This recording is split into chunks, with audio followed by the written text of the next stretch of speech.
Ang pinaplano nilang ipa-impeach si BP Sara. Pero naunahan pa ni Bongbong Marcos ma-impeach. Pero teka muna, wag muna tayong matutuwa dahil hindi pa matatanggal ang adik. Ha? Oo. Ito pa, ha? Isa na namang kababalaghan sa gobyerno ngayon. Pasok. Nakaraang taon, nang i-impeach ng Kamara si Vice President Sara Duterte. Kaugnay ng umano'y korupsyon sa confidential funds at pagbabanta sa buhay ni na Pangulong Bongbong Marcos, First Lady Liza Araneta Marcos at former House Speaker Martin Romualdez. Ngayong araw, isang impeachment complaint ang muling inihain sa House of Representatives. Pero sa pagkakataong ito, laban naman sa Pangulo. Ayon sa reklamo, dapat umanong ma-impeach si PBBM dahil sa graft and corruption, culpable violation of the Constitution at betrayal of public trust. Narito ang sinabing grounds sa reklamo. Una, ang umano'y pagpapadakip kay former President Rodrigo Duterte. Yan, una, okay. Ano daw yung mga grounds for impeachment kay Bongbong Marcos kasi may naghain po. Isa po ito, yung pagkikidnap kay dating presidente, kay PRRD. O ha? Yan po yan. Pero teka muna, alam mo sa atin, good news po ito. Itong pagpapa-impeach ni Bongbong Marcos, good news. Bakit? Ayan. Patungong International Criminal Court. Ikalawa, ang umano'y pagiging drug addict ng Pangulo. Ikatlo, Yan, pagiging drug addict, bawal din yan. So lihitin mo yung mga dahilan. ang umano'y pagkabigo ni PBBM na i-veto ang unprogrammed appropriations at other unconstitutional provisions sa General Appropriation Bill mula 2023 hanggang 2026. So ibig sabihin, merong nangyaring unconstitutional. Alam naman natin yung nangyaring corruption. Diretsuin na natin. Yung nakawan, pikit mata lang, inapruban ni Bongbong Marcos. Tama din naman yan. Ikaapat, nakinabang daw si PBBM sa mga kickback mula sa budget insertions at ghost flood control projects. Tama din naman yan. Ako'y naniniwala na nakinabang si Bongbong Marcos sa ghost projects. At huli, ginawa raw ng Pangulo ang ICI para depensahan ang kanyang mga kurap na kaalyado. Mismo rin. Tama din yan. Ha? Oo. Yung ICI nilinis. Ano bang napala natin sa ICI? 'Di ba? Nalinis lang yung anak na si Sandro at yung pinsan na si Tambaluslos. Oh, tama rin. Isang attorney Andre De Jesus ang nagsumite ng reklamo. The only way for evil to triumph is for good men to do nothing. And if someone does something, then at the very least, in my case, I could rest at night knowing I at least try to do the right thing. Win or lose. Ang endorser, si House Deputy Minority Leader at Pusong Pinoy Party List Representative Jet Nisay. Siguro, nung nilapit sa akin ni Attorney Andre, pinag-aralang mabuti. Actually, hindi lang naman ako nag-aaral nito. Siyempre, yung mga legal natin. So, pinag-aralan namin ng halos ilang weeks. At nakita namin na ito yung hinahanap ng ating mga kababayan. Matatanda ang isa si Nisay sa mga umano'y contractor na pinasasampahan ng kaso ng ICI at ng DPWH noong nakaraang taon. Ayon sa joint referral na isinumite nila sa Ombudsman noong Nobyembre, si Nisay ang may-ari ng sole proprietorship na JVN Construction. 2021 at 2022 raw nang makatanggap ito ng 3 infra projects mula sa gobyerno na aabot ang halaga sa 73.7 million pesos. Nang tanungin si Nisay kung nakikipagtulungan siya kay VP Sara kaugnay ng inihaing impeachment complaint laban sa Pangulo, agad itong itinanggi ng kongresista.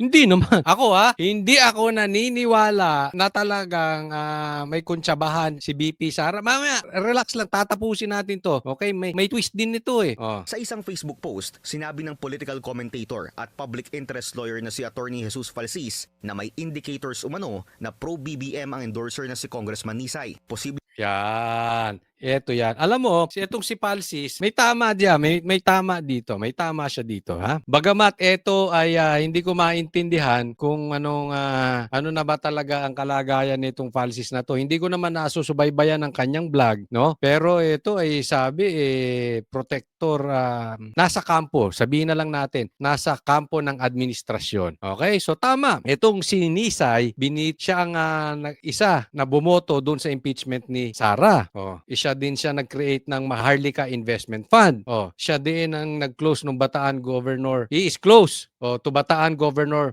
Joet Garcia. Anong ibig sabihin nito? Siya ay pro-BBM. At ako'y naniniwala kahit naman si Baste sinabi, drama lang to. Itong ginagawa nila, drama, itong impeachment. Bakit kanyo? Kasi pag hapsyaw ang isinampang impeachment for 1 year, hindi na mapapa-impeach si Bongbong Marcos. Isipin mo, pro-BBM ang nagsampa ng impeachment. Ako'y naniniwala, tama yan. Tama tama yung sinasabi. So bakit good news? Kanina Coach Oli sabi mo good news sa atin. Ibig sabihin, desperado na po si Bongbong Marcos. On the defensive mode na sila. Kasi pati yung impeachment laban sa kanya, pinapabricate nila. Hindi lang tulay ang ninanakaw ni Bongbong Marcos. Pati impeachment, ninanakaw niya na. Pati impeachment, pinepeke na niya. Ibig sabihin, ganun sila kadesperado na within 1 year, alam niya, it's very, very possible matatanggal siya. At isa dyan, ang dahilan, itong impeachment. Kaya inalis na niya. Inalis niya na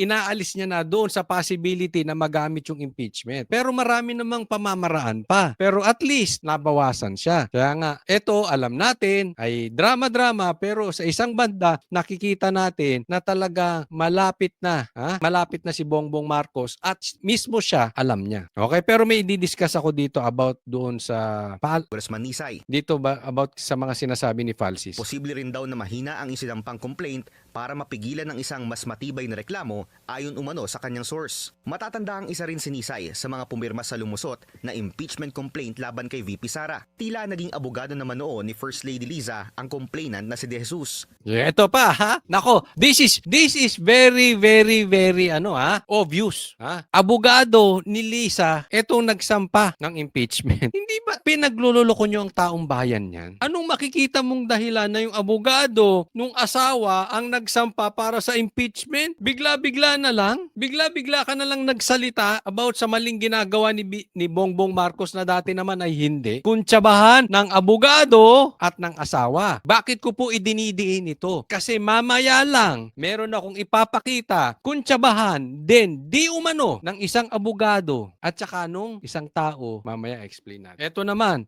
bagamat hindi natin alam kung totoong may sabwatan, pero sino namang maniniwala? Abogado ka na nagsampa. Abogado ka, di umano ni Liza na nagsampa ng kaso kay Glenn Chong. O, ito po yun. Matatanda ang nagsampa ng disbarment case si De Jesus laban kay Attorney Glenn Chong dahil sa isang negative remark nito laban kay FL noong 2024. Diba? Ano yan? Ano nang kalokohan ginagawa ninyo? Sagad na kayo talaga sa panloloko sa taong bayan. Para sa agenda, Ito po, tingnan natin. Maging observant lang tayo dito, ha? Ito'y paalala lang po. Ako naman ay hindi nanonood ng ibang vloggers, no? Pero kasi meron tayong nababalitaan. Kasi sinasabi na to sa atin, mag-iingat tayo ngayon. Dahil papasukin tayo, di ba? Ng espiya. Kasi ito pong may mga DDS, di umano. Kasi nagkakalaglagan, eh. Di ba? Ngayon, bakit parang yung kanilang mga kakamping vlogger nilalaglag si Bongbong? Napansin nyo po yan? Ngayon, meron daw ding mga di umano ay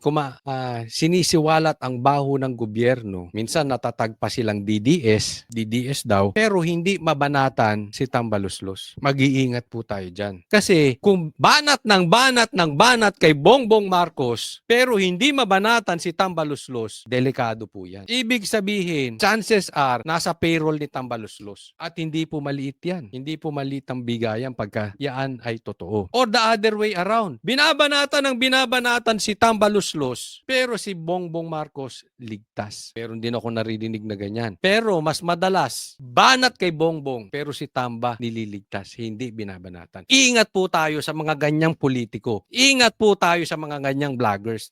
Ingat po tayo dyan. Mapa-DDS yan, mapa-admin yan. Ingat. Kasi po, hindi po pwede na nakikita mo yung corruption ng gobyerno pero nililigtas mo si Tambi, di ba? Napaka-imposible nun. Alam ng lahat, this is public knowledge, mastermind yan, dalawang yan. Magkakampi yan. Meron bang galaw si Tambi na hindi alam ni Bongbong at meron bang galaw si Bongbong na hindi alam ni Tambi? Iisa yan. Kaya lang nagkakaroon ng laglagan. So ang mga naglalaglagan yung politiko. Ang mga naglalaglagan yung mga vloggers. Pero silang dalawa, hindi harap-harapang maglalaglagan. Pansinin nyo yan. Kaya po, ingat po, wag nyo nang suportahan yung mga ganyang vloggers.